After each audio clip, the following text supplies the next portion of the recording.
Comment survivre à une rupture amoureuse? Oui, je sais, survivre, ça peut être fort, mais vous savez, cette boule au ventre qui vous réveille la nuit, vous arrêtez de manger, ou alors vous dévorez tout le temps, vous êtes en pleine boulimie, vous en parlez tout le temps, vous pleurez, voilà. Parfois, ça peut être vraiment difficile quand vous étiez investi dans une relation et ça s'arrête. Pour ceux qui ne me connaissent pas, je suis Valérie Richard, je suis coach en loi d'attraction et autrice de nombreux livres de développement personnel. Et j'ai envie de vous parler de ce sujet pour vous aider à pas sombrer, mais à vous servir de cette rupture comme d'un tremplin pour remonter et à continuer à aller bien. Alors la première chose, c'est d'être entouré, c'est d'avoir des amis, des personnes ressources qui sont là, qui vous appellent, qui vous demandent comment vous allez. Vous pouvez aller les voir, vous pouvez leur téléphoner et vous pouvez vous raconter parce que vous avez besoin de vous dire. À des personnes qui ont cette patience, vous allez boucler pendant quelque temps sur le sujet en vous rappelant les bons souvenirs, les mauvais, sans vous apitoyer, sans que ça soit une plainte. Vous n'êtes pas une victime. Nous sommes créateurs et créatrices de notre vie et cette rupture, si elle arrive, c'est qu'elle a une raison. Mais en parlant, en parlant de la peine, de la colère que cela vous fait vivre parce que ça fait partie des phases de deuil. Une autre étape, justement, c'est de libérer ces émotions-là. Sinon, vous allez boucler tout le temps. Et si vous n'en parlez pas à l'extérieur, vous allez les garder à l'intérieur et ça va vous faire du mal. Vous pouvez vous rendre malade avec ça. Donc, vous avez besoin de pleurer. Vous éprouvez de la tristesse. Il y a séparation. Donc, de prendre la boîte de mouchoirs, une grande couverture, de vous enrouler dedans et de pleurer toutes les larmes de votre corps. Ou encore mieux, de pleurer dans les bras de quelqu'un. Ça fait tellement du bien quand l'émotion est accueillie par un témoin. Peut-être vous avez besoin de crier, vous vous sentez en colère, vous trouvez que c'est pas juste. Vous allez aller en forêt et vous criez, ou chez vous, vous tapez sur des coussins pour libérer toute cette énergie négative, la faire circuler et ne pas la laisser se cristalliser à l'intérieur de vous et ne pas l'alimenter avec vos pensées. Une autre façon de se faire du bien, c'est de revenir dans ses mains, d'aller ranger, d'aller nettoyer. Moi, j'aime bien quand je vais un peu moins bien, je vais ranger un tiroir ou de peindre ou de dessiner, de revenir plus dans vos mains, de faire du pain, de passer l'aspirateur. Ça vous occupe les mains, ça occupe votre corps et vous pensez moins à tout ce qui va pas. Et si pendant 1 heure, vous avez arrêté de penser à cette catastrophe de la rupture dans votre vie, eh bien c'est 1 heure de gagner, 1 heure vous allez aller mieux. Une autre façon d'être dans le corps, c'est de faire du sport, d'aller à la salle de sport, d'aller à des cours de Zumba, de mettre de la musique, de danser, d'aller courir, d'aller marcher, de taper sur un punching ball, de faire du trampoline. Et là aussi, au bout d'un certain temps, le corps va sécréter des endorphines et vous allez vous sentir mieux. Vous allez peut-être même vous surprendre à sourire. Et en tout cas, pendant un moment, vous aurez été beaucoup mieux. C'est vrai, ce qui est embêtant, c'est tout ce que vous vous racontez par rapport à cette histoire. J'aurais dû faire ça, j'aurais pas dû faire ça, ou c'est de sa faute, ou etc. De toute façon, c'est lui ou vous prenez toute la faute, ou vous lui mettez toute la faute.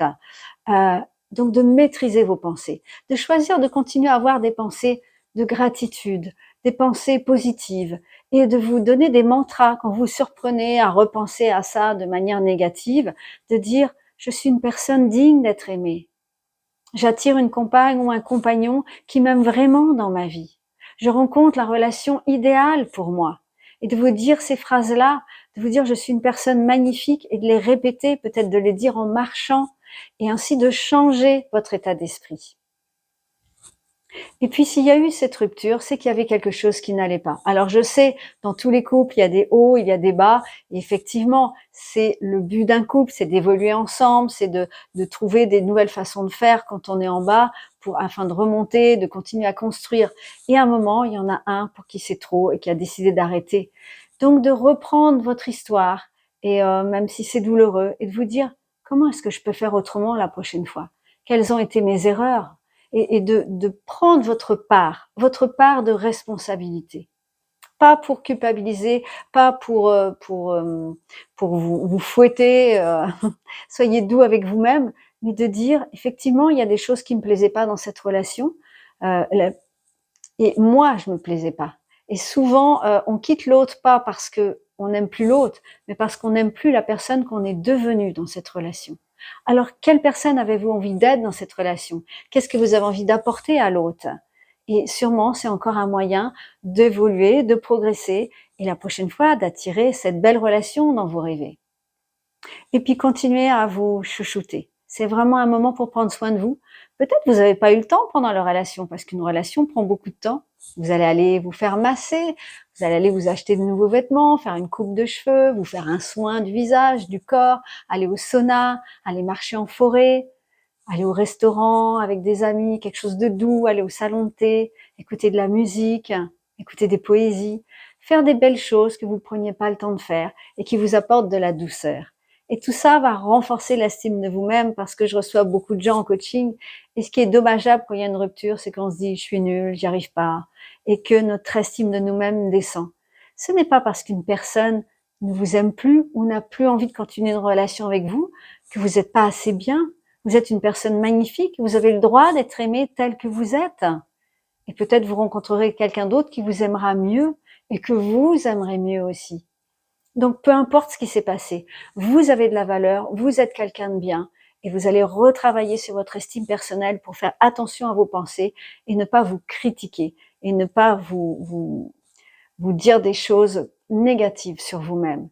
Continuez à croire en vous, à avancer et peut-être à aller dans d'autres projets, d'autres choses, des rêves dont vous aviez envie depuis longtemps sans avoir vraiment le temps.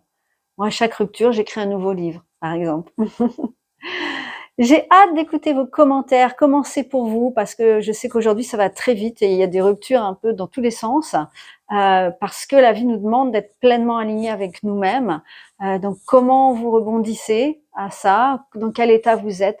J'ai vraiment envie de vous accompagner et je répondrai à vos témoignages. Et je vous dis à très bientôt pour une nouvelle vidéo et cliquez ici pour vous abonner à ma chaîne YouTube. Au revoir.